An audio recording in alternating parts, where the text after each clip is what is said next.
ये बड़ा अफसोसनाक सानिहा है। यकीन जानिए कि जब मैंने उन पेरेंट्स को देखा, उनको रोते बिलखते देखा, तो हमसे भी नहीं रहा गया। हम भी इंसान हैं, हमारे भी बच्चे हैं, हम सब लोग जो बाल बच्चों वाले हैं, लेकिन किसी के बच्चे के साथ अगर इस तरह का सलूक हुआ, इस तरह का हादसा हुआ, तो अल्लाह खैर करे, हर एक को बचाए। हमारे बच्चों के साथ भी ऐसा हो सकता है। अगर उसकी तकलीफ़ आज हम महसूस नहीं करेंगे तो कल हमारी तकलीफ़ कोई महसूस नहीं करेगा। तो यहाँ पे जो भी उसके साथ हुआ है, नाइंसाफ़ी हुई, सरासर नाइंसाफ़ी हुई। देखिए, मैं तो ये कहना चाहूँगा, मौत बरहक है, उसका मकाम भी जो है, जगह भी मुतय्यन है, उसका वक्त भी मुतय्यन है, लेकिन कम से कम ये देखना है कि मौत का कारण क्या हुआ, वजह क्या हुई। एक चलता फिरता बच्चा अपने घर से आता है ये उम्मीद लेके कि मैं आइंदा बीमार ना हो जाऊं, मेरे अंदर जो थोड़ी सी जो बीमारी है उसको हटा दिया जाएगा और मैं बाकी ज़िंदगी जो है अच्छी गुजारूं, लेकिन ऐसा नहीं हुआ। यहाँ बच्ची को लाया गया, 21 तारीख को उनके पेरेंट्स ने यहाँ उसको एडमिट कराया, और वो भी डॉक्टर बाबर साहब की इंस्ट्रक्शन पे कि उसको एडमिट किया जाए ताकि नेक्स्ट डे इसकी जो सर्जरी की जाए। और सर्जरी के लिए जब उसको 25 तारीख गालबन आज उसको जब लिया तो ठीक 8 बजे उसको अंदर लिया, और 8 बजे से लेकर सर्जरी चलती रही।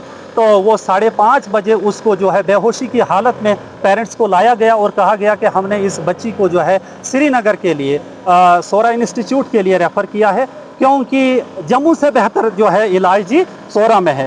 तो पेरेंट्स को जो है मतलब कन्विंस किया गया। वो भी बेचारे दूर दराज इलाके के लोग थे, अनपढ़ मजदूर शख्स था, उसने समझा ये डॉक्टर मेरे साथ सच ही कह रहे हैं, लेकिन शक उस शख्स को उस वक्त ही हुआ था जब बच्ची की आंखों पे पट्टी जो बांध दी गई थी, ताकि यानी इन पेरेंट्स को इमीडिएट पता ना चल जाए कि इसके साथ क्या घटना घटी है।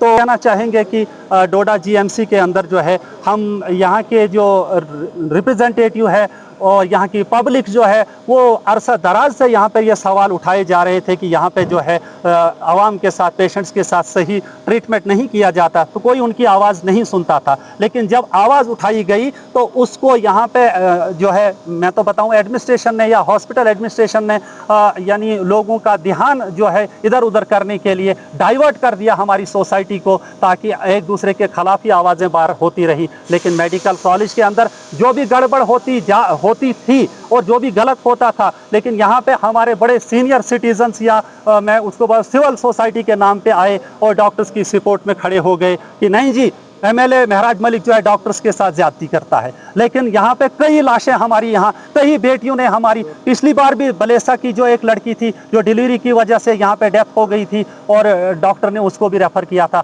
आज भी एक डेड बॉडी को रेफर किया गया। अब आप ही यह फैसला कीजिए, जो दुनिया इस न्यूज़ को, हमारी बात को सुने, वही फैसला करें कि क्या वाकईतन आवाम ही गलत है, क्या वाकईतन हम ही गलत हैं। हम बार बार यहाँ बोले जा रहे हैं और हमारी बात का जो है एक्शन नहीं लिया जा रहा है। हेल्थ मिनिस्टर सकीना इतू जी की तो जबान खामोश है, जबकि हमने पहले भी कई बार जो है कई घोटाले उनके सामने लाए कि गलत हो रहा है, तो लेकिन कोई भी एक्शन नहीं हो रहा है। मैं एक और बात ऐड करना चाहूँगा, इसके अलावा यहाँ जो ऑक्सीजन है, एक पेशेंट को ऑक्सीजन देना था, 5 साल से उसको ऑक्सीजन यहाँ से मिलता था, लेकिन आज की डेट में उसको ऑक्सीजन बंद कर दिया गया है। शादीलाल जी एक यहाँ कोटी का रहने वाला है, हमने सुपरिटेंडेंट को कहा, हमने प्रिंसिपल साहब को एप्लीकेशन लिख के भेजी कि इस बंदे को जब यहाँ बिजली चली जाती है, मशीन नहीं चलती है, इसको ऑक्सीजन दिया जाए। कहने लगे अब ये ऑक्सीजन नहीं मिलेगी। अगर ये मार्केट में गैस की तरह मिलती तो पेरेंट्स या उनके अटेंडेंट खरीद के लाते, लेकिन जो इम्पॉसिबल है, यहाँ की हॉस्पिटल एडमिनिस्ट्रेशन चाहती है मरे ये लोग, जहाँ से लाना होगा ऑक्सीजन लाएं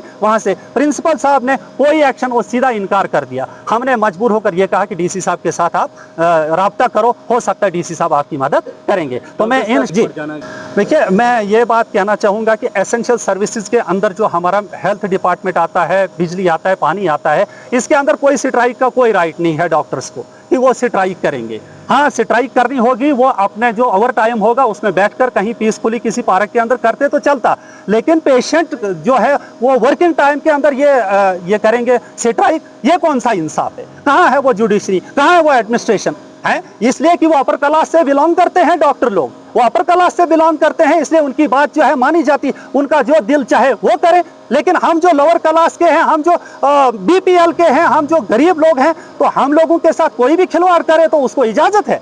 इसलिए हम लोग यही कहना चाहेंगे, जो भी कानून के खिलाफ करता है उसके कड़ी से कड़ी सजा दी जानी चाहिए और लोगों को इंसाफ मिलना चाहिए।